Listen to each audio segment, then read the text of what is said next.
ఒకవైపేమో ఓ పెద్ద ప్రభుత్వ కాంట్రాక్ట్ రద్దు, మరోవైపేమో వేల కోట్ల విలువైన కొత్త ఆర్డర్లు. సీగల్ ఇండియా అనే ఇన్ఫ్రాస్ట్రక్చర్ కంపెనీ కథలో ఇలాంటి మలుపులు చాలానే ఉన్నాయి. మరి ఇదొక పెద్ద సంక్షోభమా, లేక ఒక అద్భుతమైన పునరాగమనానికి నాందియా? రండి ఈరోజు దీని గురించి లోతుగా చూద్దాం. మొదటగా ఆ షాకింగ్ న్యూస్తో మొదలుపెడదాం.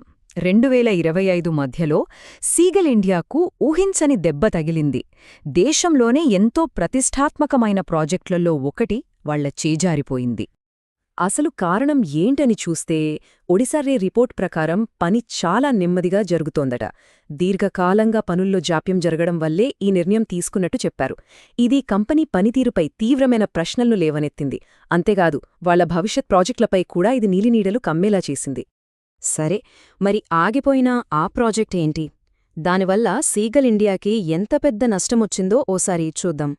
భువనేశ్వర్ మెట్రో ప్రాజెక్ట్ అంటే మామూలు ప్రాజెక్టు కాదు. ఒడిషా రాజధాని ముఖచిత్రాన్నే మార్చేసే ఒక ప్రతిష్ఠాత్మకమైన ప్రాజెక్ట్. కానీ దాదాపు 8 నెలలుగా పనుల్లో ఎలాంటి పురోగతి కనిపించకపోవడంతో ఢిల్లీ మెట్రో రైల్ కార్పొరేషన్ కాంట్రాక్ట్ను రద్దు చెయ్యాల్సి వచ్చింది. అంటే ఇది కంపెనీ పేరుకి, డబ్బుకి కూడా చాలా పెద్ద దెబ్బ అన్నమాట. అయితే ఒక్క ప్రాజెక్టు పోగానే కంపెనీ కథ అయిపోయిందనుకుంటే పొరపాటే. అసలు ఈ సీగల్ ఇండియా ఏంటి, వాళ్ల బలాలు బలహీనతలేంటో చూస్తే మనకు పూర్తి చిత్రం అర్థమవుతుంది. సీగల్ ఇండియా అంటే మన దేశంలో రోడ్లు, బ్రిడ్జ్లు, హైవేలు కట్టే పెద్ద కంపెనీల్లో ఒకటే. సింపుల్గా చెప్పాలంటే దేశ నిర్మాణంలో కీలక పాత్ర పోషించే ఒక ఇన్ఫ్రాస్ట్రక్చర్ దిగ్గజం. అందుకే భువనేశ్వర్ ప్రాజెక్టు చేజారిపోవడమనేది వీళ్ళకొక అగ్నిపరీక్ష లాంటిది. ఈ సవాలును వాళ్లు ఎలా ఎదుర్కొంటారో, ఎలా బయటపడతారో అనే దానిపైనే వాళ్ల భవిష్యత్తు ఆధారపడి ఉంది. మరి ఇన్వెస్టర్ల సంగతేంటి? వాళ్లేమనుకుంటున్నారు? ఇక్కడే అసలు ట్విస్ట్ ఉంది. టిక్కర్ టేప్ డేటా చూస్తే పర్ఫార్మెన్స్ ఏమో బాలేదు, వాల్యుయేషనేమో చాలా ఎక్కువ ఉంది. కానీ ఎంట్రీ పాయింట్ మాత్రం బాగుంది. అంటే స్టాక్ కొనడానికి ఇదే మంచి టైం అని చూపిస్తోంది. భలే కన్ఫ్యూజింగ్గా ఉంది కదా. ఆ కన్ఫ్యూజన్ అంతా పక్కన పెడితే ఈ ఒక్క నంబర్ చూడండి, 12,598 కోట్లు. 2025 చివరి నాటికి కంపెనీ చేతిలో ఉన్న ఆర్డర్ల విలువ ఇది. అంటే వాళ్ల చేతినిండా పనుందని క్లియర్గా తెలుస్తోంది. భువనేశ్వర్ దెబ్బతో కంపెనీ పడిపోతుందనుకుంటే వాళ్లు మళ్లీ పుంజుకున్నారు. అంతేకాదు వరుసగా కొత్త ప్రాజెక్టులను దక్కించుకుంటూ దూసుకుపోయారు. ఇది వాళ్ల కంబ్యాక్ స్టోరీలో ఒక ఇంట్రెస్టింగ్ చాప్టర్. ఫస్ట్, ఫిబ్రవరి 2026 బీహార్లో ఏకంగా 2,160 కోట్ల రూపాయల భారీ హైవే ప్రాజెక్ట్ని గెలుచుకున్నారు. ఇది వాళ్ల పునరాగమనానికి ఒక పెద్ద బూస్ట్. అంతటితో ఆగలేదు. ఆ తర్వాత మధ్యప్రదేశ్లో 1,700 కోట్ల రూపాయల విలువైన సోలార్ బ్యాటరీ స్టోరేజ్ ప్రాజెక్టును కూడా చేజిక్కించుకున్నారు. వెంటనే జైపూర్ మెట్రో రైల్ ప్రాజెక్ట్, దీని విలువ 918 కోట్లు. ఇలా వరుస విజయాలు కంపెనీలో ఒక కొత్త ఉత్సాహాన్ని నింపాయి. ఈ స్లైడ్ చూస్తే మనకు మొత్తం కథ ఒక్క ఫ్రేమ్లో అర్థమైపోతుంది. చూడండి, ఒకవైపు జూలై 2025లో ఒక పెద్ద ప్రాజెక్ట్ పోయింది. మరోవైపు కేవలం 7 నెలల్లోనే ఫిబ్రవరి 2026లో అంతకంటే పెద్ద ప్రాజెక్ట్ని గెలుచుకున్నారు.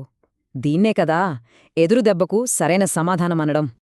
అయితే ఈ విజయాలన్నీ కేవలం అదృష్టం వల్ల రాలేదు. కంపెనీ లోపల కొన్ని చాలా ముఖ్యమైన మార్పులు జరిగాయి. కొత్త వ్యూహాలు రచించారు. అవేంటో ఇప్పుడు చూద్దాం. అందులో మొదటిది కొత్త నాయకత్వం. ఫిబ్రవరి 2026లో కంపెనీకి కొత్త సీఈఓగా శ్రీ ఏ. శరవణన్ బాధ్యతలు తీసుకున్నారు. మరి శరవణన్ ఎవరు? ఈయనకు ఈ ఫీల్డులో ఏకంగా 32 ఏళ్ల అనుభవం ఉంది. ముఖ్యంగా ఎన్హెచ్ఏఐ, ఎంఓఆర్టీహెచ్ లాంటి ప్రభుత్వ సంస్థలతో పనిచేసిన ఎక్స్పీరియన్స్ ఆయన స్పెషాలిటీ. అంటే భువనేశ్వర్ ప్రాజెక్ట్ లాంటి సమస్యలు మళ్లీ రాకుండా ఎగ్జిక్యూషన్ పక్కాగా ఉండేలా చూసుకోడానికే ఈయన్ని తీసుకొచ్చారని స్పష్టంగా అర్థమవుతోంది. కొత్త సీఈఓ రావడమే కాదు, కంపెనీ 3 కీలకమైన అడుగులు వేసింది. ఒకటి, డబ్బు కోసం తమ హైవే సబ్సిడరీని 177 కోట్లు కమ్మేశారు. 2, సోలార్ ఎనర్జీ లాంటి కొత్త రంగాల్లోకి అడుగుపెట్టి 1,700 కోట్ల కాంట్రాక్ట్ గెలుచుకున్నారు. 3, తమ సామర్థ్యాన్నింకా పెంచుకోవడానికి సిఎన్సి కన్స్ట్రక్షన్తో తమ సబ్సిడరీని విలీనం చేశారు. సో ఇప్పటిదాకా మనం చూసినదంతా కలిపితే ఏమర్థమవుతుంది? ఇది సింపుల్గా మంచి చెడు అని చెప్పే కథ కాదు. ఇదొక కంపెనీ మలుపు తిరుగుతున్న కథ. సీగల్ ఇండియా పరిస్థితి ప్రస్తుతం రెండు వైపులా పదున్నున్న కత్తిలా ఉంది. ఒకవైపు చూస్తే మేజర్ కాంట్రాక్ట్ పోయింది, అప్పుల భారముంది, కొన్ని అంతర్గత విచారణలు కూడా నడుస్తున్నాయి. ఇవన్నీ పెద్ద సవాళ్లు. కానీ మరోవైపు చూస్తే వరుసగా పెద్ద పెద్ద కాంట్రాక్ట్లొస్తున్నాయి. అనుభవం ఉన్న కొత్త లీడర్షిప్ వచ్చింది. చాలా తెలివైన నిర్ణయాలు తీసుకుంటున్నారు. ఇవన్నీ వాళ్ల బలాలు. కాబట్టి అసలు ప్రశ్న ఇదే, ఇప్పుడు మనం చూస్తున్న ఈ సక్సెస్ అంతా కేవలం ఒక తాత్కాలిక ఉపశమనమా, లేక కంపెనీ దశను మార్చే ఒక నిజమైన టర్నింగ్ పాయింటా? దీనికి సమాధానం కాలమే చెప్పాలి. కాని ఒక్కటైతే నిజం, సీగల్ ఇండియా కథలో అసలైన మలుపు ఇప్పుడే మొదలైంది.